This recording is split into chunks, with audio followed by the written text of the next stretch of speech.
Meu nome é Karina, eu sou estagiária do PIBID, junto com a professora Ariane. Eu estudo letras na Unital, estou no quarto semestre. E eu estou aparecendo aqui em vídeo para vocês, porque a gente, infelizmente, não está tendo a oportunidade de se conhecer pessoalmente, né?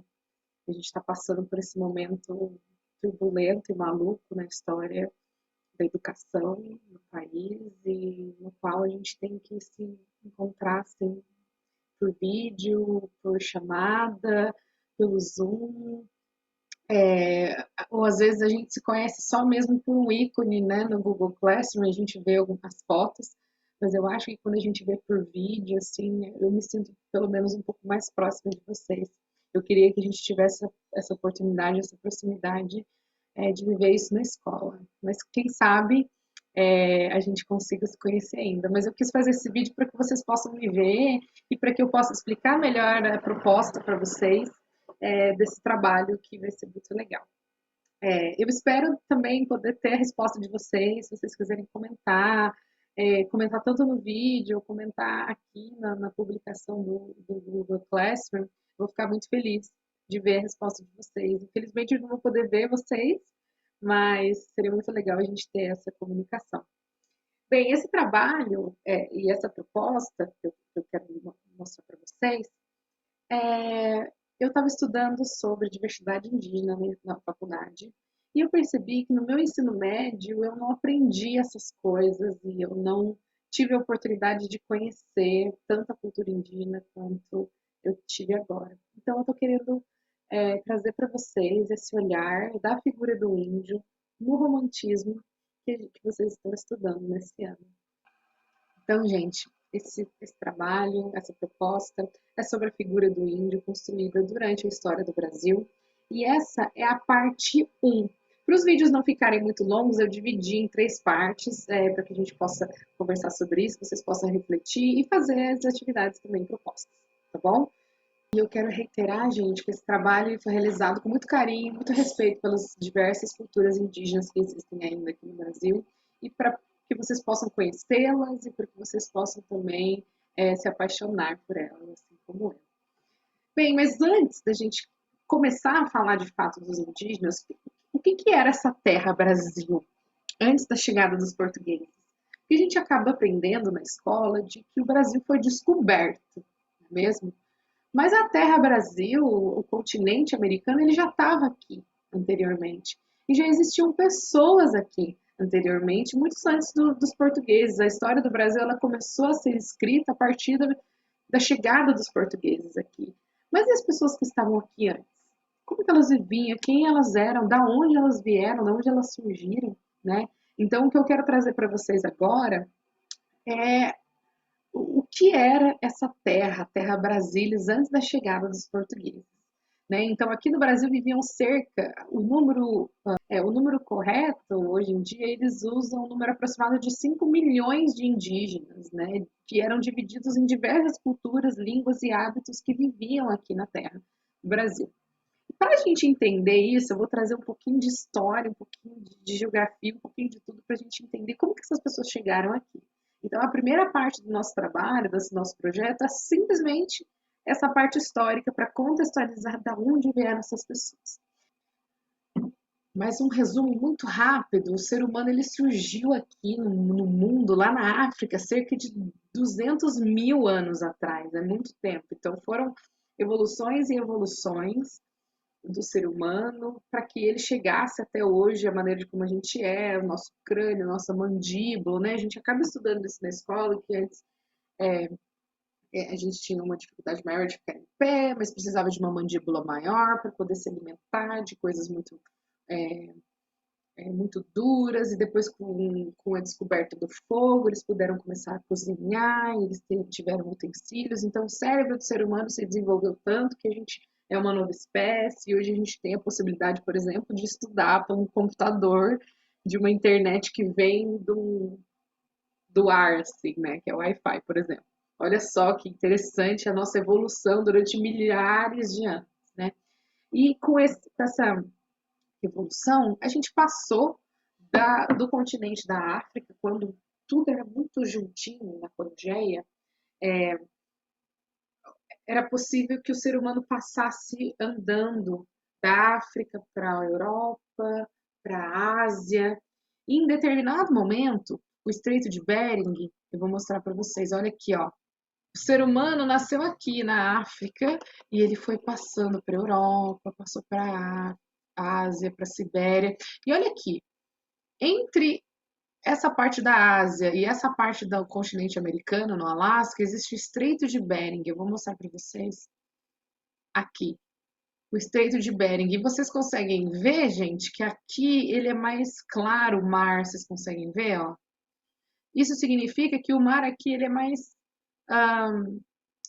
raso.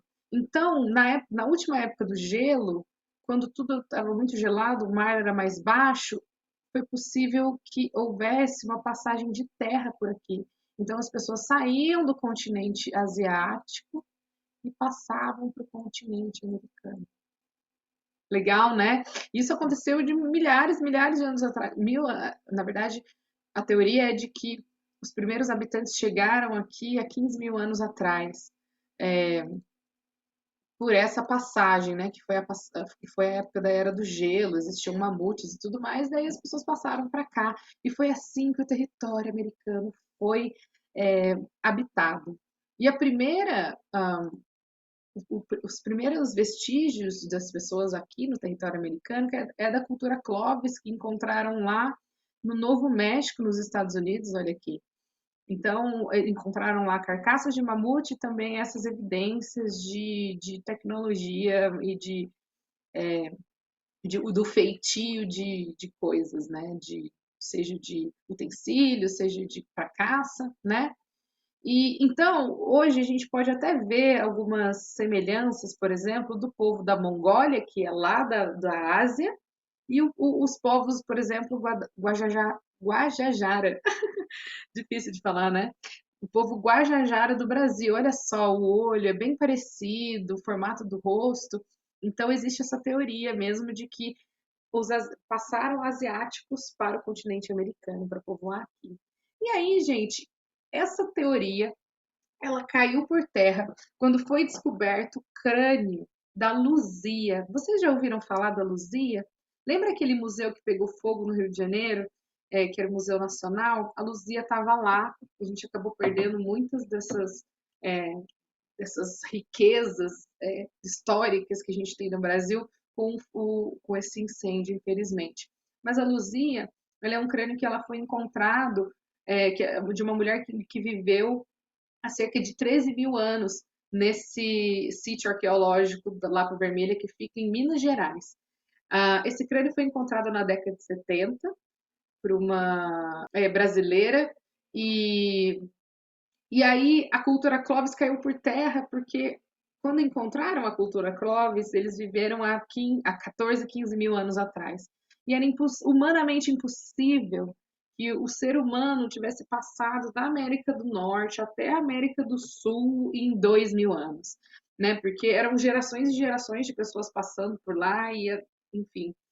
E outra teoria que caiu por terra é que se vocês veem o rosto e os traços da Luzia, que foi encontrada aqui no Brasil, elas têm traços negroides, ou seja, de pessoas que vieram da África. E aí fica esse questionamento: como que essa pessoa chegou aqui antes da cultura Clovis? Será que eles passaram antes, vieram para cá antes? Ou será que eles vieram por embarcações? Olha só, então fica assim na nossa cabeça, essas pessoas que viviam há mais de 15 mil anos atrás aqui, como que elas chegaram por embarcações na América do Sul, né? Que provavelmente vieram da África, ou seja, isso faz a gente pensar de que essas pessoas tinham tecnologia o suficiente para poder viajar talvez de um continente para o outro, de uma ilha para outra, o que é muito legal, né, a gente saber disso. E aí, gente, eles chegaram no Brasil, saindo, ó, vamos repetir aqui. Então, gente, eles saíram aqui da África, povoaram a Europa, a Ásia, até, ó, vocês veem aqui, tem o desenho deles de barco, olha só. Eles podem ter chego de barco, tanto da África, né, que é a África dá volta aqui, e tanto, ó, da Oceania, da Polinésia, né, das Filipinas e tudo mais aqui. E aí eles passaram e povoaram a América até chegar aqui no nosso lugar especial, que é o Brasil. E aí, gente, eu trouxe para vocês um trechinho de um livro sensacional que eu li do professor Daniel Munduruku, que é o livro Mundurucando 2, que é muito legal. Ele é um artista, ele é um escritor indígena e artista também, pensador, filósofo indígena. E, e é muito legal a gente saber a história agora contada por eles, não é mesmo? Pelas pessoas que estavam aqui antes, pela ancestralidade desse homem que estava aqui antes, né? Então, o trecho que eu trouxe para vocês é isso. Os habitantes das Américas são descendentes dessa leva que rumou para o leste, aquela leva que eu falei para vocês, que saiu da Ásia e passou para a América. Essa nova onda migratória ocorreu entre 15 mil e 20 mil anos atrás. E pesquisas mais recentes, como a da arqueóloga brasileira Niede Guidon, garantem que a presença humana em terras brasileiras são anteriores a 10 mil anos. Na verdade, essa presença chega a 13 mil anos ao considerarmos achados no Brasil como a ossada da mulher conhecida como Luzia, que tinha aspectos físicos muito parecidos com os dos africanos. Olha só que interessante, né? Então, tudo isso se ligando tanto na literatura quanto na ciência. Então, a chegada, o que, que era essa terra? Né? Era uma terra povoada dessas pessoas que saíram da África, que se originaram na África, que passaram pela Europa, Ásia, né?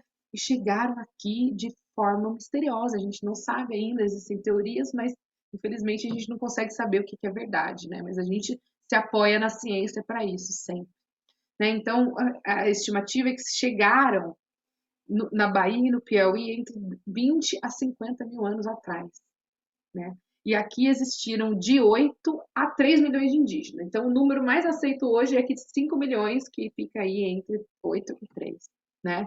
Então, vamos usar esse número de 5 milhões de habitantes, que eram divididos entre 1.000 povos diferentes. Então, assim, aquele povo que vivia lá no sul do país era muito diferente daquele que vivia no Nordeste, quanto vivia ali no norte, quanto vivia aqui em São Paulo, eram 1.000 povos diferentes e eles tinham vários dialetos e línguas diferentes. Da mesma forma como a gente é hoje, né? A gente aqui em São Paulo, a gente não fala da mesma forma como as pessoas que moram em Manaus, né?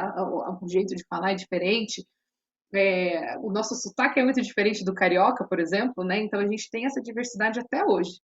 Então, cerca de 3 milhões eles viviam no entorno do litoral brasileiro. Eu acredito que por ser mais fácil, né, eles chegaram ali e acharam uma forma melhor de se viver no litoral e o restante vivia no interior, né?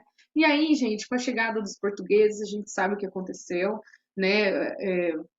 Milhares de índios foram mortos, milhares de índios foram exterminados por conta de escravidão, e mesmo por epidemias, né? O povo que veio lá da Europa, os portugueses, eles traziam bactérias, traziam doenças, traziam gripe para os indígenas que nunca foram expostos a isso, né? Então acabou que eles morreram muito por essas epidemias, mas também, obviamente, pela escravização dos portugueses, né? Que vieram com essa ideia já com essa ideia mercantilista de eu vou vir para explorar essa terra, né? Enfim.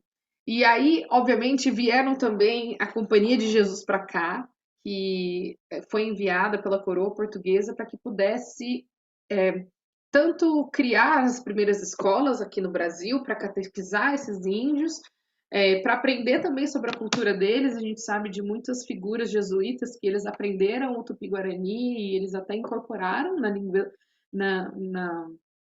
incorporaram na literatura e a gente vai ver isso mais para frente, né? Então, mas a Companhia de Jesus ela foi expulsa por Marquês de Pombal em 1759, né? E isso fez com que a Igreja Católica proibisse o uso e o ensino da língua tupi em terras brasileiras, instituindo então o português a única língua no Brasil, né? Inclusive o Marquês de Pombal até chegou a enviar esse homem aí, o Francisco Xavier Furtado, para mudar nome de lugares, de cidades indígenas lá perto do Rio Amazonas e até mesmo nome de indígenas, né? Para que esses nomes, os nomes cristãos, os nomes portugueses, os nomes europeus comecem a ficar mais usados no Brasil, né? Então, e aí? O que aconteceu depois de tudo isso, depois de toda essa exploração, depois de toda essa morte, depois de desse holocausto que aconteceu com os indígenas no Brasil. Apenas em 1910 a gente teve a primeira legislação, aliás, o nosso Serviço de Proteção ao Índio, apenas em 1910, hein, gente? E aí, em 1967, foi instituída a FUNAI, que ela faz parte do Ministério da Justiça no Brasil. E ela são conjuntos de leis que protegem terras indígenas e protegem direitos indígenas, né? Apesar da gente saber que hoje em dia não é, aliás, por tudo que aconteceu, não é o suficiente para reparar. Mas eu acho, e por isso que eu trago isso para vocês aqui, gente, porque nós somos a nova geração e nós somos a oportunidade de levar essa história verdadeira para as outras pessoas, seja para a escola, seja, né, para nossa casa, para os nossos pais, para os nossos amigos, né? Então, gente, desde 1500, na chegada dos portugueses aqui no Brasil, existiam cerca de 5 milhões de indígenas. No ano de 1650, haviam somente 700 mil indígenas no Brasil. Em 1957, eram apenas 70 mil indígenas. E a gente vê hoje em dia esse número diminuindo cada vez mais por conta de disputa de terras, de grilagem, né? E, enfim, de tudo isso que acontece a gente acaba vendo na televisão, né? Então, gente, eu vou deixar um vídeo para que vocês possam assistir e que complementem isso que eu tô falando. Eu espero que esse vídeo não tenha ficado muito longo e que vocês tenham gostado. E eu vejo vocês na próxima com mais um vídeo sobre, essa temática indígena. E o nosso próximo vídeo a gente vai entrar e vai começar a falar sobre a figura do índio que foi construída na história, do nosso país, junto com a literatura. Eu espero ver vocês em breve. Tchau!